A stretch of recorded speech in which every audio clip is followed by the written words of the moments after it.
What's up everyone, this is SliferKing here, and today you join me for another one of our Open Sunday videos, where today I will be opening up the brand new Sacred Beast structure deck. So Yu-Gi-Oh! Sacred Beast structure deck. So yeah, I've been looking forward to this structure deck coming out for quite a long time.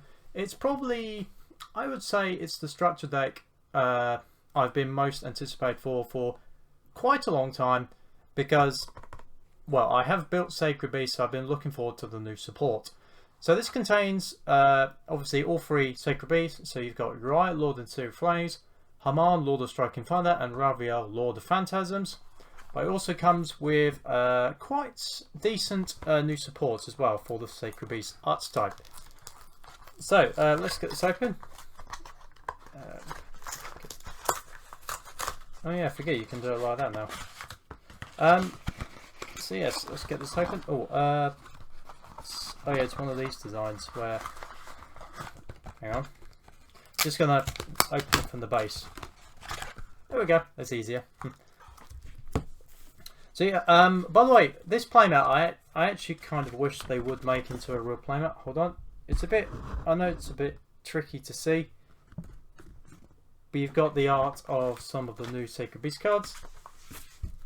Right, here comes the fun part, because I always struggle with these, so I'm just gonna use a compass. That's how I normally get these open, and then a pair of scissors gently on the top. Okay, that's not too bad, but oh, hang on, no, I almost got there. I can use it on the back card because might not be keeping that as much. Come on, I've almost got it. See, there we go. Ever since Konami changed it to that design, I've always had a bit of an issue with trying to get that open. Right. Anyway, so yes, let's go through the deck. So first off, we have Raphael, Lord of Phantasms, Shimmering Scrapper. So this is basically a beefed up version of Raphael. So you can either summon it by attributing 3 monsters. Has to be special summon from your hand, obviously. You could also has 2 quick effects. So you can discard this card to target 1 Raphael Lord of Phantasms you control for the rest of the turn. Its attack becomes doubled. So it's effectively a honest type effect. No, sorry, not an honest. I can't remember what doubles the normal attack. And also, if this card is in your graveyard, you contribute 1 monster, add this card to your hand. So it can also recycle itself. So then, of course, you've got the 3 Sacred Beasts. You've got Yugioh, Haman, and Raphael. Yeah, okay, I've heard some people's comments about the Ultra Rare, like, it looks quite good. I kind of agree, actually. You've also got Armatail, so there's your main Sacred Beasts.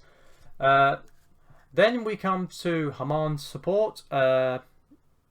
Cyrillan Skyfire. So if I'm butchering that pronunciation. So to special summon Haman, so using his own procedure, you can also use face down. So this card allows you to use face down spells along with face up. Once per turn where you control and attack Haman, you can negate any spell / trap effect by your opponent, then change 1 Haman you control to defense position. If a face up Yugioh, Haman, or Raphael you control leaves the field, you take no damage this turn. So yes, so it basically helps you with negation while Haman is on the field. Then you have Yugioh's support card, Hyperblaze. So once again, to special summon, you can use face down traps instead of face up now.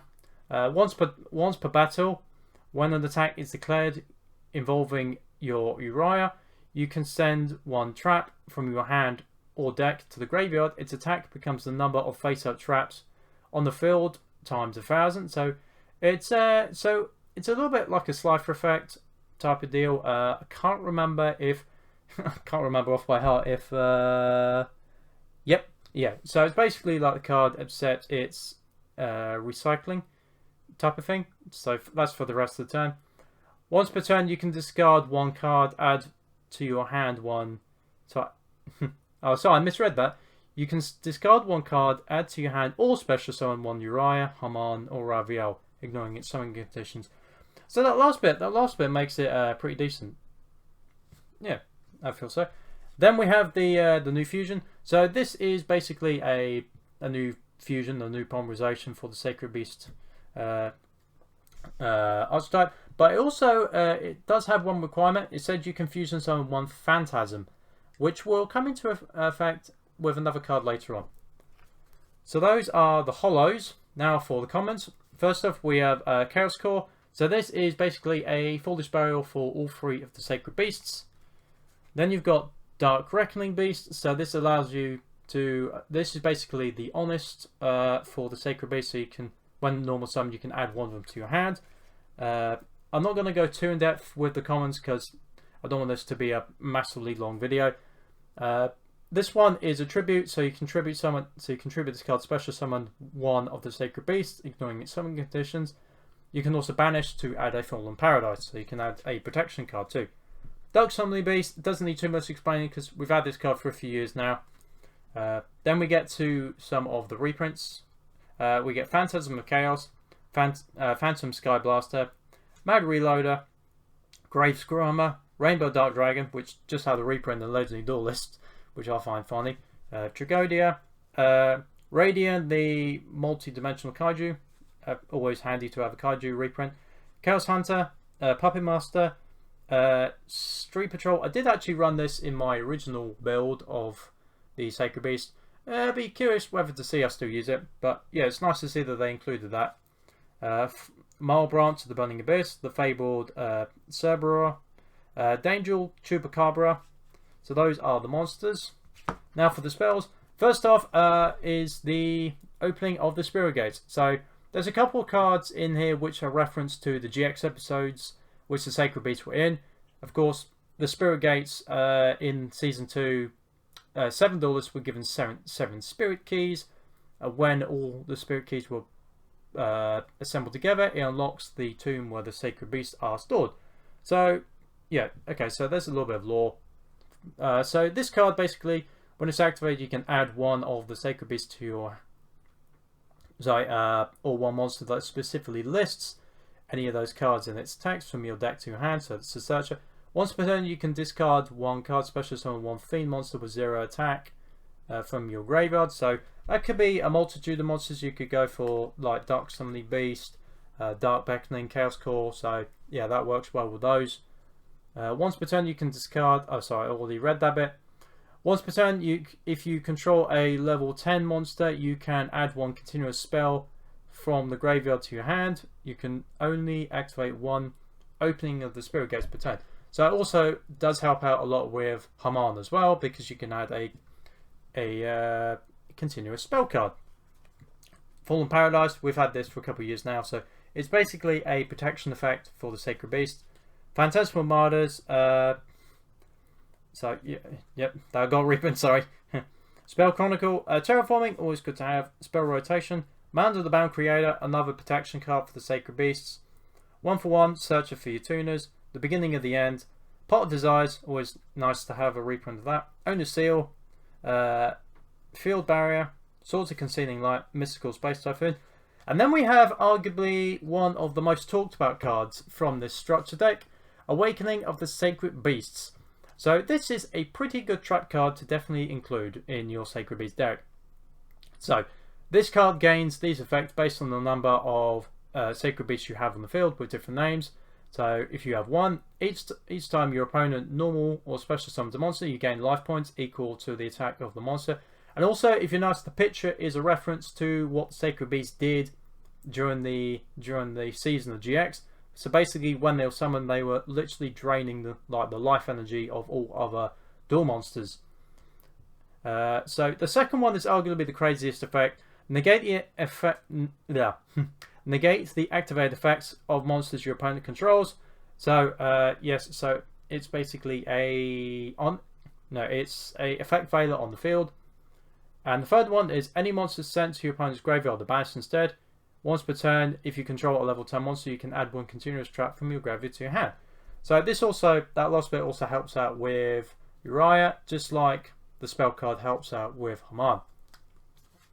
Escape from the Dark Dimension is another good reprint. Shapesister, Imperial Custom, Mistake, Dark Factory of More Production. And then we have the fusion, the common fusion, Phantasm Emperor Trio Drig, I think. I might be pronouncing that wrong.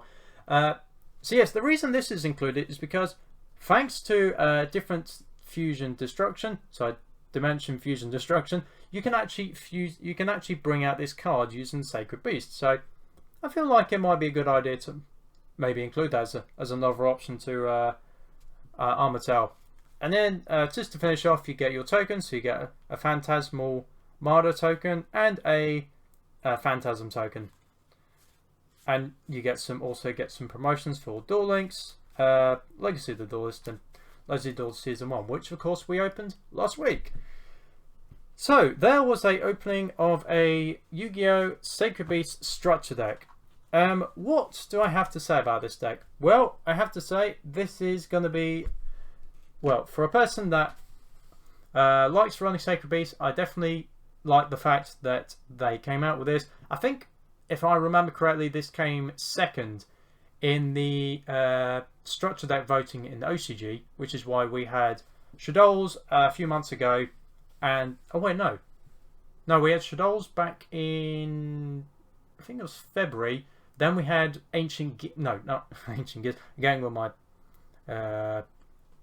Machina, I think it was Machina, yeah, so I forgot about that deck because I never actually opened it. But yes, very happy with the support that we got for the Sacred Beast. Obviously more references to the show, which I quite like. And yes, I think this makes Sacred Beast definitely a little bit more playable, a little bit more competitive. Is it tier 1 or tier 2? Probably not. But is it a fun casual deck? Yes, I'd say so. And yes, I still think the Sacred Beast art style is definitely more competitive than the Egyptian Gods. Whether they'll still be the same after Legendary Duelist Ra's Revenge, I think it's Ra's Revenge, in September. We will see. So that has been an opening of a Yu-Gi-Oh! Sacred Beast structure deck. If you've enjoyed this opening, then please make sure to like this video and subscribe to the channel to know when the newest content will be coming out. I hope you've enjoyed, and for now, this is SliferKing, signing out.